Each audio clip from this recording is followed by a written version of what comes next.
바람이 차가운 날씨에 대로변에 현수막이 걸리고 있습니다.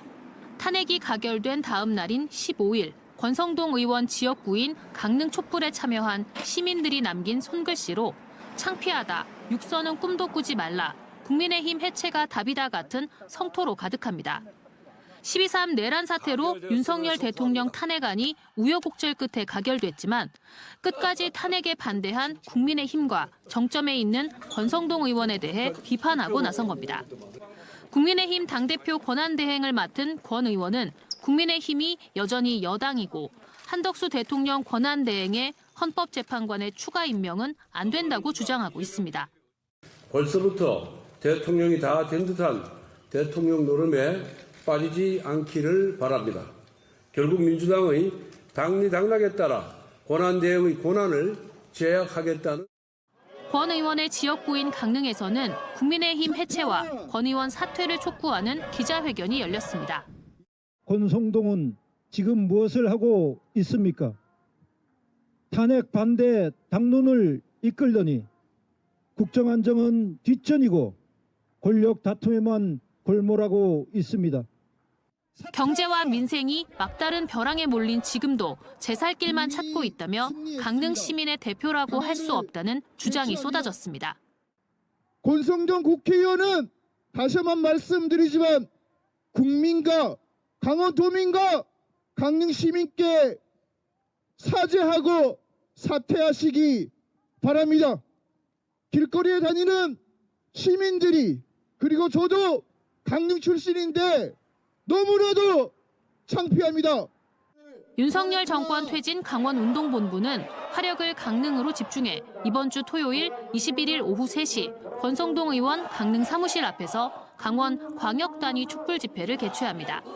또 원주에서 매주 수요일과 일요일, 양구와 횡성은 매주 수요일 지역 집회를 이어가기로 했습니다.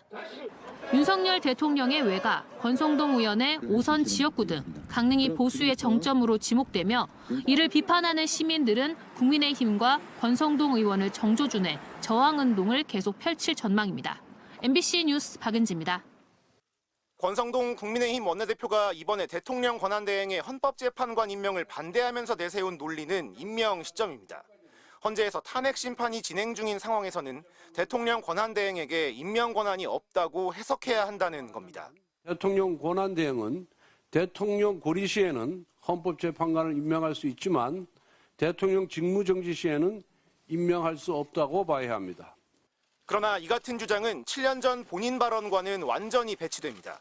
헌법재판소가 박근혜 전 대통령 탄핵 심판을 진행 중이던 지난 2017년 2월 1일 당시 국회 탄핵소추위원장이던 권 원내대표는 퇴임이 다가온 이정미 재판관 후임을 서둘러 임명해야 한다고 말했습니다. 이 재판이 3월 13일 이전에 이정미 재판관 퇴임 이전에 끝난다 하더라도 만약에 탄핵 결정이 되고 2달 후에 대통령 선거가 치러지고 다시 취임한 대통령이 이 절차를 밟기에는 너무나 공백이 길다. 이 재판관 자리는 대법원장 추천 몫이기 때문에 대통령 권한대행에게 실질적 임명권이 없다는 이유였습니다. 이정미 재판관 후임은 대법원장이 추천하고 대통령이 임명하는 구조고 이때의 대통령의 임명권은 형식적 임명권에 불과하고 실질적 임명권은 대법원장이 갖고 있습니다. 이번에 임명 절차를 밟게 되는 헌법재판관 3명은 모두 국회 추천목. 권 원내대표의 당시 논리대로라면 한덕수 대통령 권한대행의 임명권 역시 형식적 임명권에 불과해 그대로 임명하는 것이 맞습니다.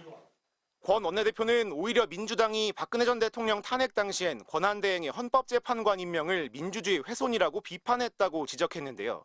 당시 민주당 지도부는 대통령 탄핵소추 이후 권한대행의 헌법재판관 임명에 부정적이었다가 얼마 후 입장을 접었습니다. 우상호 당시 민주당 원내대표가 추천권이 국회나 대법원장에게 있어 대통령이 사실상 사인만 하는 직책은 대통령 인사권 범주로 보지 않고 용인한다며 재판관 임명을 결국 받아들였다는 점에서 권성동 원내대표의 말은 사실과 다릅니다. 알고 보니 이준범입니다. 명심해 주길 바랍니다. 저는 대통령 권한대행의 헌법재판관 임명과 관련하여 대통령의 고리 시에는 가능하지만 사고 시에는 불가능하다는 법리적인 의견을 말씀드린 바가 있습니다. 아울러 헌법재판관의 임명은 대통령 탄핵 소추안의 심리, 결정과 관련된 법적 공정성도 신중하게 고려해야 합니다. 현재 대통령 탄핵 소추안이 국회 본회의를 통과하여 헌법재판소에 계류 중입니다. 즉 국회는 소추인이 된 것입니다. 그런데 국회가 소추인이 된 이후에 소추안에 대한 재판의 주체인 헌법재판관을 정하는 것은 법적 공정성의 훼손입니다. 왜냐하면 우리 법은 소추와 재판을 엄격하게 분리하고 있기 때문입니다. 현재 탄핵 소추인인 국회가 헌법재판관을 추천하는 행위는 마치 검사가 자신이 기소한 사건에 대하여 판사를 임명하는 것과 같습니다. 즉 소추와 재판의 분리라는 원칙에 위배되는 것입니다. 또한 이와 관련해서는 선례가 있습니다. 윤석열 대통령이 검찰총장 시절에 있었던 징계 취소 소송을 보면 윤 총장에 대한 징계 청구 이후에 징계 청구권자인 법무부 장관이 징계위원을 위촉하여 결혼을 충원한 것이 헌법상 적정 절차 위반이고 이에 따라 징계위원회 구성이 불법이므로 징계 처분도 무효라고 판결한 바가 있습니다. 서울고등법원 2021루 65721호 65,721호 사건입니다. 이러한 판례에 비추어 볼 때 탄핵소추를 의결한 국회가 헌법재판관을 추천한다면 이는 헌법상 원리인 공정한 재판 및 적법 절차를 어기는 것입니다. 대통령의 탄핵 여부는 국가의 중대사입니다. 당파적인 이해보다 헌법 정신과 절차적 완결성을 우선해야 합니다.